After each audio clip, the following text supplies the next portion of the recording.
Arid land, dry scrub, and the camps of refugees affected by drought. It's a picture that has become familiar throughout the whole of northern Africa over the past couple of years, as the shortage of rainfall has killed crops and livestock right across the continent.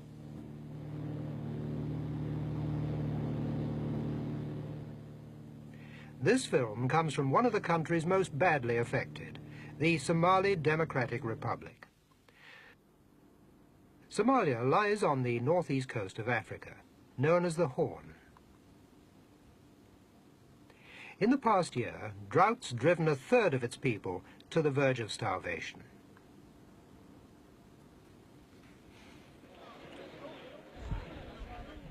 More than 1 million Somalis, out of a population of just over 3 million, have been forced by the drought to seek government assistance and international aid just to keep alive.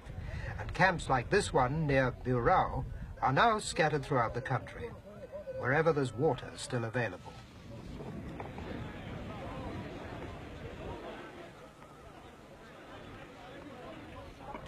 The building of huts in the special relief camps isn't too difficult. Those the nomads normally use, which can be erected in a few minutes, are perfectly suitable. But the cultural wrench from a nomadic to a settled life is far more painful. Once used to a free-ranging life with their herd of camels, cattle and goats, now the nomads have to stay in one place and abandon their self-sufficiency to depend on others.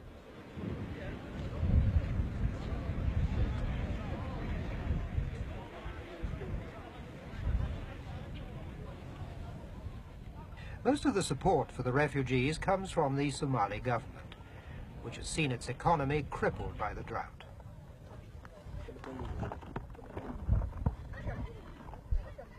Not only did livestock provide 80% of Somalis with their living, but it also provided the government with 75% of its export earnings. Having lost its income, the government's got to support those who used to provide it.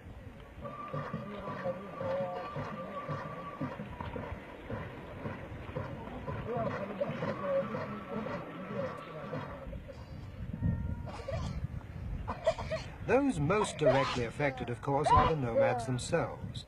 As the head of one of the nomad family explains. My name, he told us, is Mohammed Mahamud. I used to be a nomad in the countryside with a wife and 8 children. Now I've lost all of my 400 camels, all of my 600 sheep and goats. My family and I have been in this camp for just over 6 months. We're very grateful for the help given by our Arab brothers. Medicine, clothes, food. Now we've got to work hard on the new farm so we can produce something and lessen the burden we are to our government.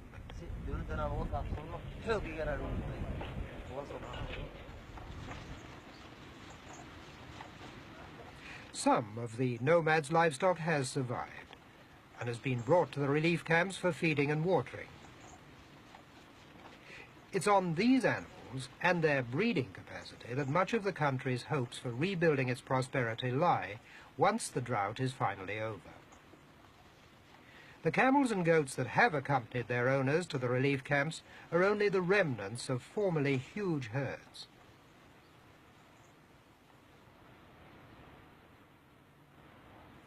Throughout the drought-affected areas, from the north to the south, the carcasses and skeletons of animals killed by the drought lie amid the dying scrub.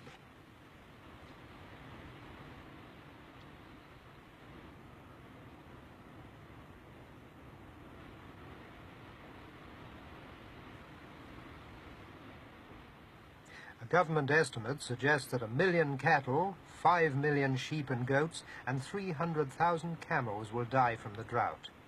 And that could well prove to be an underestimate.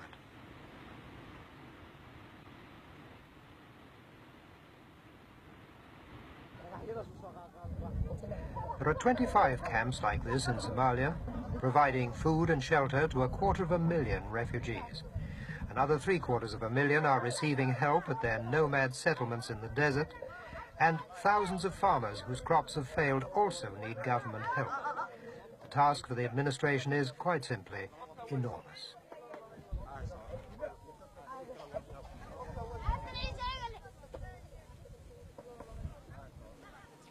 The cost of the relief program's risen astronomically because of the world inflation and rising commodity prices. One of the world's poorest countries, Somalia is finding it has to spend massive sums of money, which it can ill afford, on just keeping as many as possible of its people alive.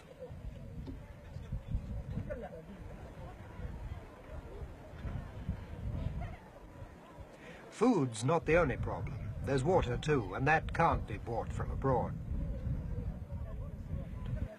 The few water holes are running low and there's been no rain to refill them. The country's two rivers, rising in drought-stricken Ethiopia next door, are also low, and their water's needed not only for the refugees, but also to keep the country's farms irrigated.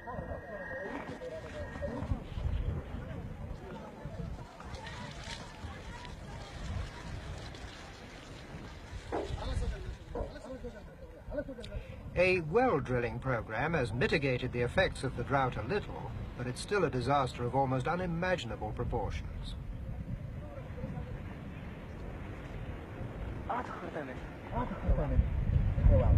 Medical services have been stretched to their absolute limit. 40% of the affected population are suffering from disease.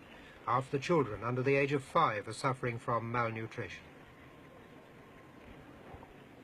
Some children are so ill they're no longer able to eat normally, and the only way to keep them alive is with a saline drip.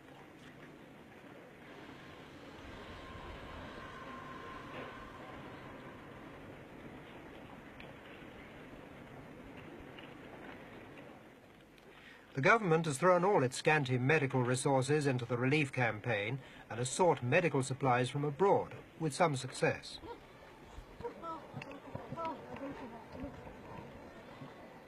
Unlike neighbouring Ethiopia, however, Somalia has not had the help of medical teams from Western relief agencies, and its own resources are now badly overstrained, even though somehow they're still managing to cope.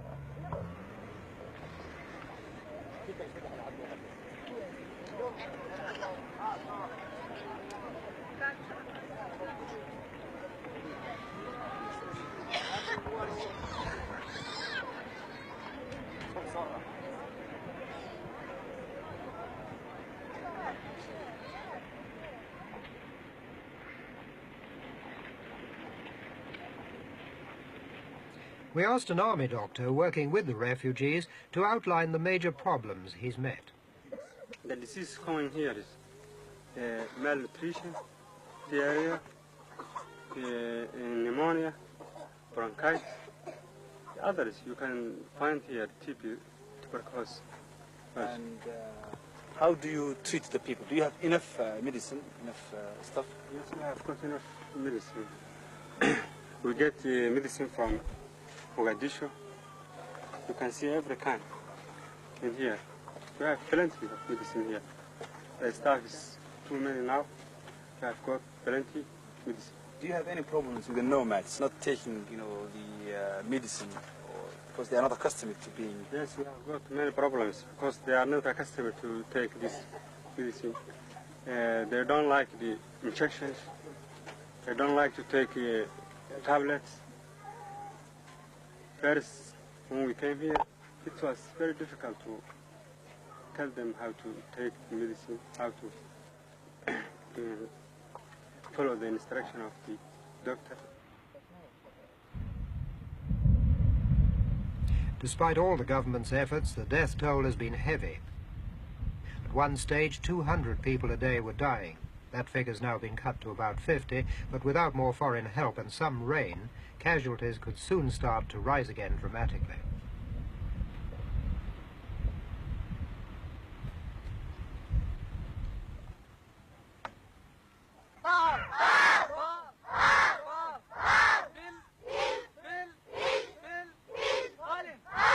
Amid all the suffering, there has been one bonus.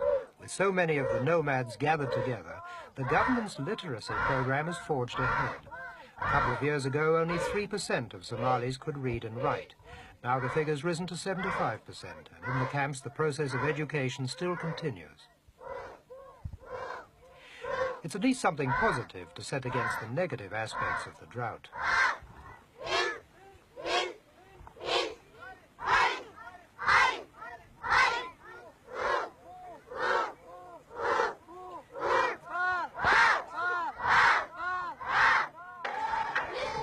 The children are also being organised in young pioneer groups as part of the government's plans to introduce socialism into Somalia. Teenagers are already hard at work in the relief programme.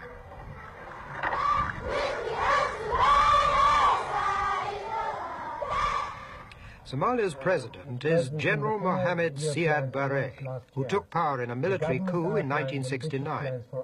Under his leadership, an ambitious economic development plan has been launched. We asked him how the droughts affected it, and how the people themselves have suffered. Well, I already said 250,000 are in camps around. We are feeding about 750,000 in the rural area. We are feeding also 150,000 people in certain villages, in the areas beaten by the drought. That is more or less the amount.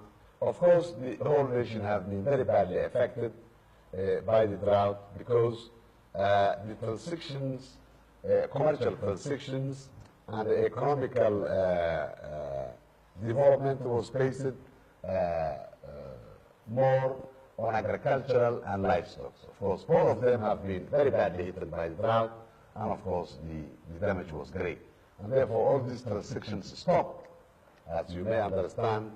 Just giving you an example, Boro, where you have been, were mostly a city which lives on livestock transactions.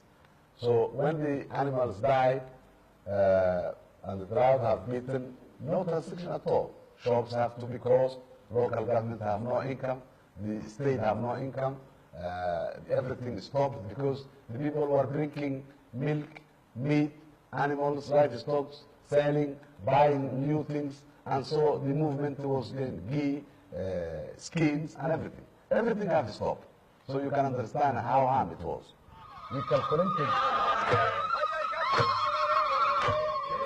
The people of Somalia, despite their suffering, are still optimistic about the future. In the past few days, rain has fallen in some of the drought-affected areas, and the worst could now be over. But the country, like so many in Africa, still needs large amounts of foreign aid if it is to overcome the problems it still faces. Otherwise, the proud Somalis will continue to face more suffering and deprivation.